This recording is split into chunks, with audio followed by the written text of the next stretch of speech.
से हमें क्वेश्चन दिया गया है एक्सरसाइज 13.3 या 11.1 9th क्लास में ये हो सकता है। इन दोनों में से किसी एक एक्सरसाइज में ये हो सकता है। 13.3 में भी हो सकता है, 11.1 में भी। कुछ न्यू बुक हैं जिसमें 11.1 में, कुछ पुरानी ओल्ड हैं उसमें 13.3 में है। क्वेश्चन तो एक शंकु के आधार का व्यास 10.5 सेंटीमीटर है और इसकी तिर्यक ऊंचाई 10 सेंटीमीटर है।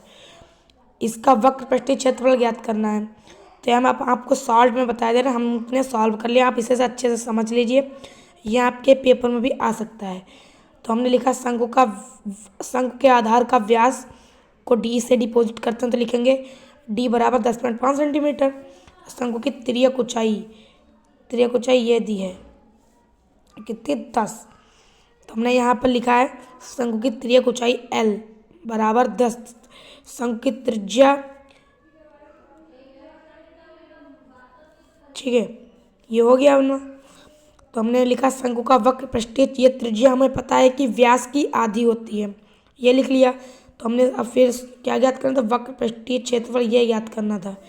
तो मैं लिखा है शंकु का वक्र पृष्ठीय क्षेत्रफल क्या होता है, पाई आर एल। ये तो हमने बराबर में इसी का पाई की जगह पे 22/7 इंटू 10.5 बराबर बटे 2 गुणा 10, मतलब पाई की जगह पे 22/7, आर की जगह पे 10.2, तो 10.5/2 और एल की जगह पे 10। तो हमने लिखा इसे, तो हमने 2 से 22 को काट दिया। हम टेबल पढ़ें तो 11 का टेबल 2 बार पढ़ो, या 2 का टेबल 11 बार, 22 कट जा रहा है। ठीक है, ये कर लिया हमने।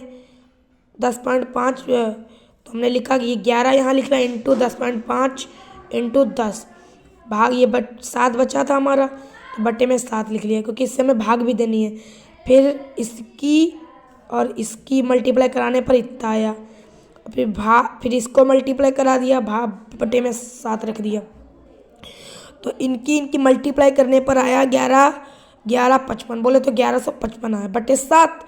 तो हमने 7 से 1155 को भाग दे दिया, तो हमारा आंसर आया 165। इसको हम लिख लेंगे सेंटीमीटर स्क्वायर। तो आज का हमारा इस क्वेश्चन का आंसर यही है। ठीक है, आशा है कि आप लोगों को समझ में आया होगा। नहीं आया है तो कमेंट करें, हम इसका फुल वीडियो बना के आपको भेज देंगे, यूट्यूब पे डाल देंगे। और हमारा चैनल सब्सक्राइब कर दीजिए, जिससे हमारे क्वेश्चन या और भी वीडियोस की आपको नोटिफिकेशन मिलती रहे। नमस्कार, धन्यवाद, थैंक्स फॉर वॉचिंग।